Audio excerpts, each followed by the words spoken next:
anos? Não. O que você fazia com 18 anos? Procurava o que fazer da vida. Como todos nós, né? Mas aí... O que tu estudou Eu encontrei. pra ser o cara que encontra pessoas, cara? Como é que começou essa porra? Mano, não foi estudo, acho que foi experiência mesmo da vida. Eu sempre fui muito curioso e questionava as coisas. E em 2007 eu comecei a trabalhar com população em situação de rua. Então fui, naquela época, em 2007, fui lá no emprego, estava aprendendo o trabalho, então as pessoas iam comigo na rua para mostrar como que era. Não tinha conhecimento nenhum. Então tinha aquele preconceito e tal, é perigoso e pá. E fui indo e tal, o pessoal falando, quer ir pro centro de acolhida? Vamos pro centro de acolhida, quer ir na saúde? Tá precisando de alguma coisa? Tô com uma dor aqui, levava pra saúde. Então fui me empolgando e tal, o pessoal indo pro centro de acolhida e tal, vendo as pessoas saírem da rua, aquilo ali foi bem emocionante naquele primeiro dia. E aí deu umas 7 horas da noite, aí eu só tava observando, aí fui abrir a boca. Aí abri a boca e falei, vamos ver se aquele cara quer ir também. Aí a garota que tava me ensinando falou, você é louco? Você quer arrumar BO no primeiro dia? Aquele cara é 13. Aí eu não sabia o que era 13 na época, né? Aí depois conversei com um camarada lá do trabalho, falei, o que é 13? Ele, quem não bate bem da cabeça e tal. Eu, tá. Por que 13? Tu descobriu por que é 13 que chama? Porque vota no PT, tá? Não sei o porquê Nossa, acho que não tem nada a ver com isso. Claro que não, pô. Mas é porque o cara é, entendeu? Entendi. Boa pergunta, vou procurar saber o porquê do 13. E aí tu começou... Azar, talvez, né? Talvez. Sexta-feira 13. Tá errado da cabeça, né? Caralho, que deprê. Acontece, né? É uma condição humana, as pessoas podem ficar malucas, né? Acontece direto. E você deve lidar muito... posso, você pode, ele pode, qualquer um. Quem diga que eu já remédio, fiquei. pô. Vários casos a gente pega assim. Toma remédio que é pra não rasgar dinheiro, né? Exato. Pois é. E aí, beleza, fiquei me questionando, então aí me questionei.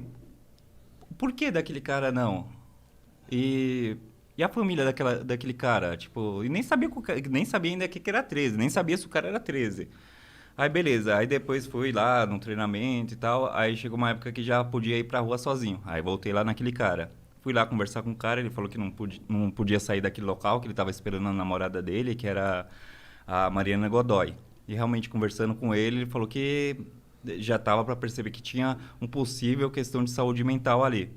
Então, fui para casa. Ele não aceitou porque não podia sair por esse motivo. Então, chegando em casa, tava lá tomando banho e tal. Aí veio uma ideia. Eu pedi para minha companheira escrever uma carta, que era a Mariana Godoy, que ele podia confiar em mim e que estava muito triste sabendo que ele estava naquela situação. E para ele me acompanhar até um local que teria cama, cobertor, um lugar para ele ficar, comida e tal. E acabei fazendo uma montagem no pente, eu do lado da Mariana Godoy. Aí imprimi aquilo lá no papel fotográfico e tal, pra reforçar que eu era amigo da Mariana Godoy. Não conheço ela. E fui lá, tava indo. Na época eu descia no Terminal Bandeira, saía do Vale do Anhangabaú e ia andando até a Avenida Tiradentes, 749, que era o meu trabalho. E no meio do caminho ali no Vale do Anhangabaú, na saída da Estação São Bento, tinha uma... Não sei se ainda tem, reformou lá, mas tinha uma banca na época que vendiam jornais coreanos, chineses. Caraca, e tal. Que doideira. Aí eu vou pegar essa aí pra reforçar a ideia que ela não tá no Brasil e que ela não pode estar presente e tal. Aí fui lá, falei com o meu supervisor. Ele falou que... Falei, pode fazer isso e tal? Ele falou, não, vai lá, tenta a sorte. Aí fui lá conversar com o cara, falei a história pra ele e tal, mostrei o jornal e tal, que era uma matéria que ela tinha feito pra ele. Eu pensei, se eu não falo chinês, vou tentar a sorte que talvez ele não saiba. Coreano, não sei o que imagina, é. ele é tipo... letrado em todas as línguas. Opa, não é isso. Mas acabou que eu fui contando a história pra ele, mostrei a fotografia e tal. Mano, ele ficava ali na frente do Shopping D. Então é tráfego de carro o tempo inteiro. A pele dele era uma fuligem. Tanto que ele começou a... Quando eu li a história, foi descendo uma lágrima, que eu tenho memória fotográfica, contando aqui eu já lembro, já vejo a imagem. A cena, né? Foi descendo uma lágrima que foi limpando a pele dele. Então ele aceitou, foi no centro de acolhida, o Elzizaran na época, e foi assim que começou a... Nossa, até me emociono. Que foi assim que começou esse meu intuito. Tipo, por que aquela pessoa não? E aquela família, sabe? E na época eu não conhecia também nenhum centro de acolhida. E naquela época, em 2007, não tinha um cuidado o serviço de acolhimento, não o serviço social não procurava pela família daquela pessoa. Então eu encaminhei o cara para lá, não sei o que deu. Eu achava que lá ele ia ter todo um suporte.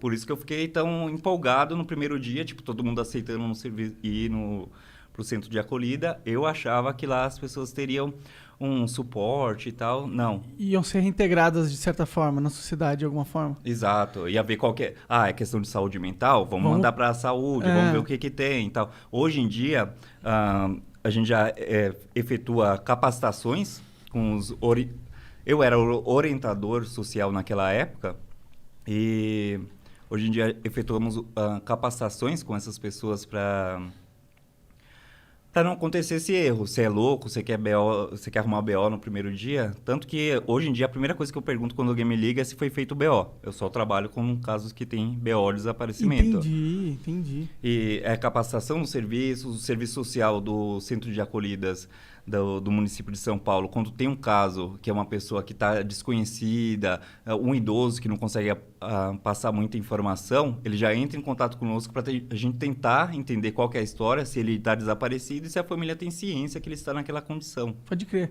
Mas antigamente não era assim que o centro de acolhida funcionava? Como que funcionava?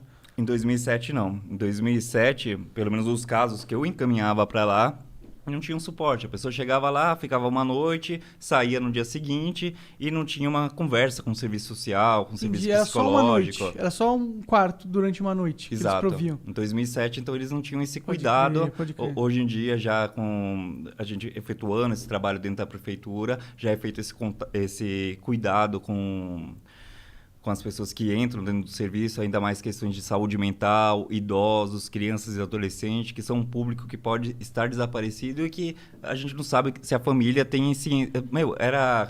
No início, peguei tanto caso que era de pessoas que não tinha nem noção temporal onde estavam. Era a gente fugindo da máfia, perdeu a memória, a gente esperando o meteoro cair do céu, pegava o cigarro, jogava cinza na mão, falando que tinha um chip que fazia as pessoas pararem de fumar. Mas para que eles iam colocar um chip para as pessoas pararem de fumar? Eu não entendi. Você queria esse chip, né? Mas tô usando. Então, a maioria das pessoas desaparecidas que pelo menos dessa galera que tá falando aí, era o pessoal que tinha problema de saúde mental. Exato. Saúde mental, idoso, era o grande público que eu ia lá atender. Tá. Ainda